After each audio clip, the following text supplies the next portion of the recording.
میں نے کہا کہ مرتے دم تک میں کشمیر کے اقدامات کو سپورٹ نہیں کروں گا.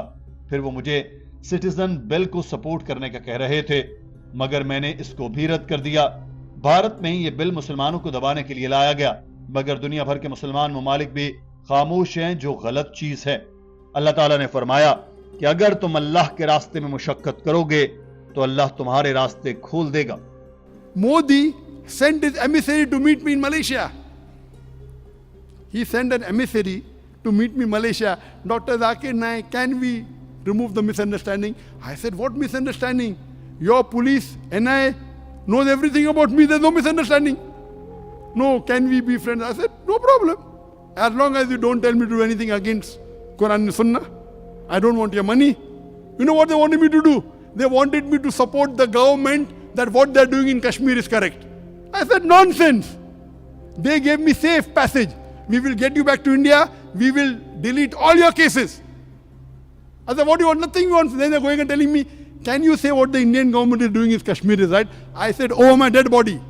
ڈاکٹر ذاکر نائک نے اس کے بعد اپنی زندگی سے متعلق سوالات کرنے کی دعوت دی تو حاضرین میں سے ایک شخص نے سوال کیا کہ اسلام پر ایک فلم بنائی جائے تو کیا یہ دعوت کا ایک طریقہ ہے اور کیا اسلامی فلم بنانا حلال ہے؟ ڈاکٹر صاحب نے سوال کے جواب میں کہا کہ یہ ممکن ہے مگر بہت مشکل ہے. اسلامی فلم بنانی ہو تو اس میں کوئی موسیقی نہیں ہونی چاہیے, اس میں عورتیں اداکاری نہ کرتی ہوں تو یہ بہت مشکل کام ہے. ایک فلم دی میسج کے نام سے آئی تھی جو کہ اسلامی نقطہ نظر سے بنائی گئی تھی. اس میں حضرت محمد صلی اللہ علیہ وسلم کا چہرہ مبارک نہیں دکھایا گیا تھا جو بہت اچھی چیز ہے. خلفائے راشدین کے چہرے نہیں دکھائے گئے. اسلامی نقطہ نظر سے دیکھیں تو یہ ایک طرح سے ٹھیک فلم تھی. ایک عمر فاروق کے نام سے فلم تھی جو بی بی سی نے بنائی تھی. اس میں کچھ میوزک تھا مگر دوسری فلموں کے مقابلے میں یہ فلم کافی حد تک اسلامی تھی. جہاں تک میری بات ہے, اگر میں کوئی فلم بناؤں گا تو اس طرف نہیں جاؤں گا کہ اس میں 95% یا 90% اسلام ہو. اس کو 100% تک میں اسلامی بناؤں گا. ایک وقت تھا جب میں سوچ رہا تھا کہ امام بخاری پر ایک فلم بنائی جائے, لیکن اب فلم سے بہتر پروجیکٹ ہمارے پاس ہیں. And I as a person, when I do something, I don't believe in 90% Islamic or 95%. If I do something, I believe 100%, I don't do it. So we were at a time, I was thinking whether we should make or not, and I was thinking of making a movie on Imam Bukhari.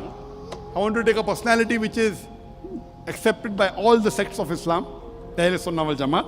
So I thought that Bukhari would be a good one because he is revered by Hanafi, Shafi, Hanbali, Malki, mashallah, and Salafi. So there was at one time, but now we have got better projects and important projects. So I don't think so I'll be going for that project. ایک خاتون نے سوال کیا کہ کچھ لوگ اللہ تعالیٰ کے لیے نہیں بلکہ اپنے آپ کو معاشرے میں نیک ثابت کرنے اور اونچا مقام حاصل کرنے کے لیے قرآن حفظ کر رہے ہیں, آپ ان کے بارے میں کیا کہتے ہیں؟ ڈاکٹر صاحب نے کہا کہ اگر آپ اس لیے قرآن حفظ کر رہے ہیں کہ یہ آپ کے اسکول یا کالج کے لیے ضروری ہے تو کوئی مسئلہ نہیں. اگر آپ قرآن پاک کو اس لیے حفظ کر رہے ہیں کہ آپ کو پیسہ ملے, آپ مجلسوں میں جائیں, قرآن پڑھیں اور آپ پر پیسے کی بارش ہو, تو اللہ تعالیٰ آپ کو دنیا میں پیسہ تو دے سکتا ہے مگر آخرت میں اس کا کوئی حصہ نہیں ہوگا. اگر آپ کہیں کہ اللہ تعالیٰ کے لیے قرآن حفظ کرنا چاہتے ہیں اور ساتھ اس کو ذریعہ معاش بنانا چاہتے ہیں تو یہ بھی جائز ہے, لیکن آپ کو بہت زیادہ پیسے نہیں لینے چاہیے. مناسب پیسے لیں, بچوں کو قرآن پڑھائیں اور اپنا گھر چلائیں. اس کی اجازت ہے کیونکہ قرآن پاک پڑھانا انگریزی پڑھانے سے بہتر ہے. ایک نوجوان نے ڈاکٹر صاحب سے مشورہ مانگا کہ اگر بچے کہیں کہ ہم جلدی شادی کرنا چاہتے ہیں تو والدین کہتے ہیں کہ پہلے پڑھائی پوری کرو, پھر کاروبار کرو, گھر بناؤ, لیکن شادی نہ ہونے سے لڑکے حرام کام کرتے ہیں جو صحیح نہیں ہے. تو آپ کیا بتا سکتے ہیں کہ شادی کی صحیح عمر کیا ہے؟ ڈاکٹر ذاکر نائک نے کہا کہ صحیح بخاری میں لکھا ہے, او نوجوانوں جو ذریعہ رکھتے ہو جلدی شادی کر لو. لڑکا یا لڑکی بالغ ہو جائے تو شادی کر لینی چاہیے. اگر آپ ذاتی طور پر پوچھیں تو میں نصیحت کرتا ہوں کہ لڑکے کو گریجویٹ کے بعد شادی کر لینی چاہیے. 21 سال کی عمر میں شادی ہو سکتی ہے. لڑکیاں 19 سال کی عمر میں شادی کر سکتی ہیں. وہ شادی کے بعد پڑھائی بھی کر سکتی ہیں. جتنا زیادہ تاخیر کریں گے اتنا ہی فتنے کے چانس بڑھیں گے. اگر آپ کہیں کہ میں بڑی گاڑی, بڑا گھر بنا کر شادی کروں گا تو یہ ہر کسی کے لیے ممکن نہیں ہے. چھوٹی عمر میں شادی کا فائدہ یہ ہے کہ آپ کے بچے جلدی جوان ہوں گے, وہ آپ کو بوڑھا ہونے سے پہلے ہی آپ کا سہارا بن جائیں گے. If you ask me personally, If you ask me, I say that today's age, because people have education, etc. So I normally advise that if a boy wants to get married, I think that, okay, if he wants to become a graduate, a normal person becomes graduate at the age of 21. So I say for a man, the best age is 21. He can get married early if he wants, but should not delay too much, because the fitna is more. For a woman, she can get married at the age of 19, and you can even continue education after marriage. This is my suggestion. Islamically, earlier the better. But seeing the scenario that if you want to be a graduate and get married, on average, a person becomes a graduate at the age of 20 or 21, normally. Unless, there are some problems. You can. So my suggestion is that, okay, good age is 21, 22 for a boy. If you want to get married early, it's good, it's mustab, there's no problem at all, as long as you have the means. But don't delay too much, because the more you delay, there'll be fitna. Regarding your parents, I'll come to it later on. The more you delay, there are more chances you'll do haram activity. You may get involved in things which are obscene. You may get involved in zina, and that's a major sin. ایک لڑکی نے doctor Zakir Naik سے کہا کہ آپ مجھے کچھ مشورہ دے سکتے ہیں کہ میں دعوت کیسے شروع کروں. ڈاکٹر ذاکر نائک نے بتایا کہ بہت سے دعوتی پروگرام ماضی میں بھی ہوتے رہے. شیخ احمد دیدات نے 1988 سے اگلے چند سال تک انہوں نے تربیتی پروگرام شروع کیے، مگر وہ سب سے بہت مایوس ہوئے کیونکہ مطلوبہ نتائج نہیں ملتے تھے. جب میں ان سے ملنے گیا تو انہوں نے پوچھا کہ بیٹے تمہیں کسی نے تربیت دی ہے؟ میں نے کہا کہ کسی نے نہیں، اللہ تعالیٰ نے مجھے تربیت دی ہے.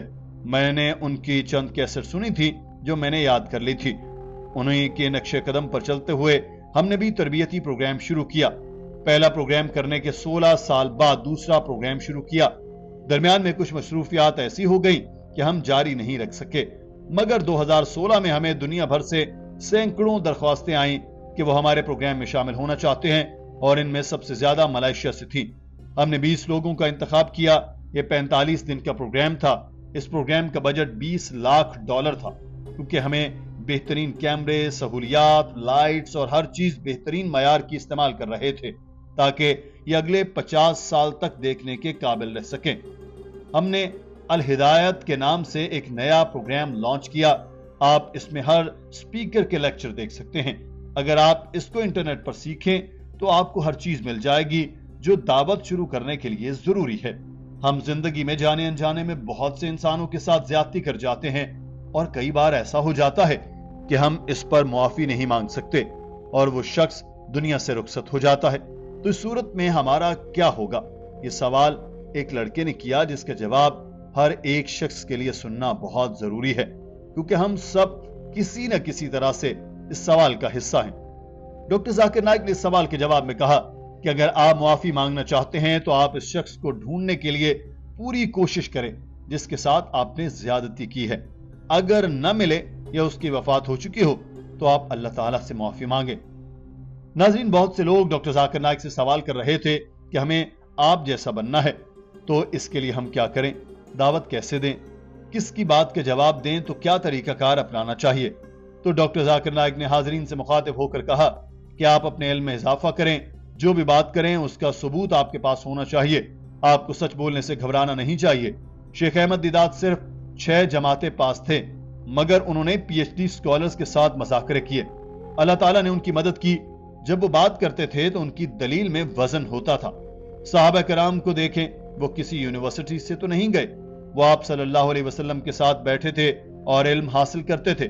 تو آپ کو بھی کچھ سیکھنا ہے تو اسکالرز کے ساتھ بیٹھیں. ڈاکٹر ذاکر نائک نے آخر میں کہا کہ میری ماں مجھے ہارٹ اسپیشلسٹ بنانا چاہتی تھی. وہ چاہتی تھی کہ میں کرس برنارڈ کی طرح دل کا سرجن بن جاؤں. تو جب میں نے دعوت شروع کی تو میں نے پوچھا کہ امی آپ مجھے شیخ احمد دیدات بنانا چاہتی ہیں یا کرس برنارڈ؟ تو انہوں نے کہا کہ دونوں بنانا چاہتی ہوں. کچھ عرصہ بعد میں دعوت کے کام میں مشغول ہوا تو اللہ تعالیٰ نے مجھے عزت دی. لوگ مجھے جاننا شروع ہوئے، وہ ہدایت پر چلے. تو پھر میں نے اپنی ماں سے پوچھا کہ اب آپ کیا چاہتی ہیں، میں کرس برنارڈ بنوں یا شیخ احمد دیدات؟ تو میری ماں نے کہا کہ میں 100 کرس برنارڈ قربان کر سکتی ہوں ایک شیخ احمد دیدات پر. مسلمان کے لیے سب سے اہم پیشہ دائی کا ہے. آج میں دائی ہوں تو میں وزیر اعظم، صدر، بادشاہ کچھ بھی نہیں بننا چاہتا. ناظرین، ڈاکٹر ذاکر نائک کی زندگی سے متعلق یہ ویڈیو آپ کو کیسی لگی ہے کمنٹ سیکشن میں ضرور آگاہ کیجیے گا. اپنا خیال رکھیے. اللہ حافظ.